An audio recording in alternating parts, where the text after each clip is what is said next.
Welcome to CMD news. నా పేరు కామాక్షి. ముందుగా నేటి వార్తా విశేషాలు. పేద ప్రజలకు సేవ చేయడంలోనే నిజమైన సంతృప్తి సంతోషం ఉంటుందని శ్రీ చౌడేశ్వరి దేవి ఆలయ అభివృద్ధి సంఘం అధ్యక్షులు బందనాదం రమణ, కార్యదర్శి సిరివెల్ల రాధాకృష్ణ, క్యాంపు చైర్మన్ దాసరి వెంకటేశులు తెలిపారు. ఈ సందర్భంగా పట్టణంలోని తొగడ వీధిలోని శ్రీ శాంత కళా చౌడేశ్వరి ఆలయ ఆవరణములో 101వ ఉచిత వైద్య చికిత్సా శిబిరాన్ని వారు నిర్వహించారు. కమిటీ తరఫున ధన్యవాదాలు తెలుపుతున్నాము.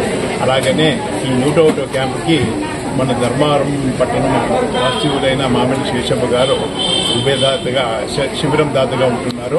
వారికి మా ధన్యవాదాలు తెలుపుతున్నాము. అలాగనే ప్రత్యేకంగా మాకు క్యాంప్ ఉందని చెప్పిన తక్షణమే వెంటనే మాకు సహకరించి వచ్చిన డాక్టర్లైన డాక్టర్ స్వరూప్ గారు, డాక్టర్ వివేక్ కుమార్ గారు, డాక్టర్ సుబ్రహ్మణ్యం గారు హైదరాబాద్ నుంచి వచ్చి, అలాగనే డాక్టర్ వెంకటేష్ గారు, అలాగనే డాక్టర్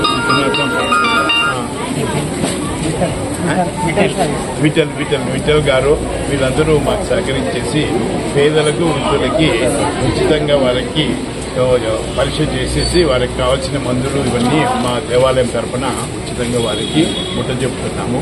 ఇలా సహకరించిన ప్రతి ఒక్కరికి మరొకసారి ధన్యవాదాలు తెలియజేస్తున్నాం. నమస్కారం.